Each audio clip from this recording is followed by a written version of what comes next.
Oi, tudo bem? O vídeo de hoje vai falar sobre a curta vida da Marinha Imperial Japonesa.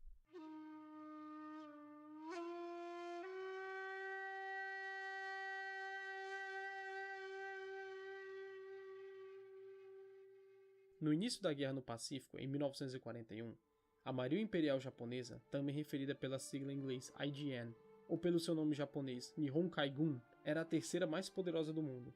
Em julho de 1942, poderia ser facilmente considerada a mais poderosa já posta em combate no Pacífico. Um feito incrível, considerando que era uma organização que só existia desde 1868. Bem, pegando um pouco antes do período da criação da própria marinha, durante o período do shogunato do Tokugawa Ieyasu, o primeiro shogun Tokugawa, houve um real incentivo para a modernização da marinha do Bakufu, o regime do shogun. Mas ainda não existia uma força unificada no país, com cada daimyo tendo suas próprias forças navais. O esforço foi praticamente completamente abandonado após o país se fechar para o mundo 40 anos depois da ascensão de Tokugawa Ieyasu ao poder.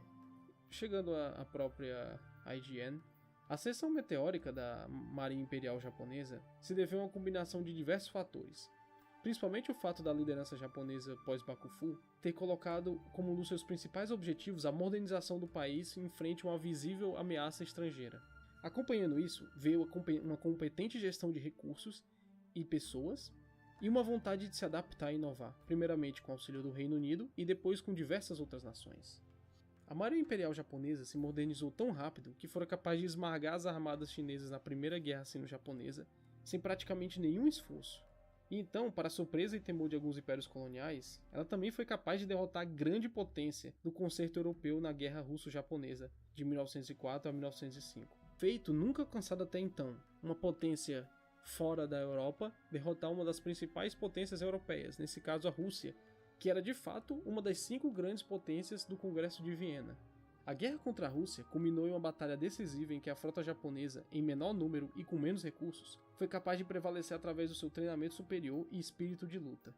Estes se tornaram parâmetros fundamentais para as próximas guerras que a Marinha Imperial Japonesa travaria, que por sinal seria contra inimigos ainda mais assustadores, a Marinha Imperial Alemã, na Grande Guerra, ou Primeira Guerra Mundial, e os Estados Unidos, USN, o United States Navy, e do Império Britânico na Guerra do Pacífico, a Royal Navy. Em 1907, vários planos de contingência haviam sido feitos pelas lideranças japonesas para uma eventual guerra contra os Estados Unidos.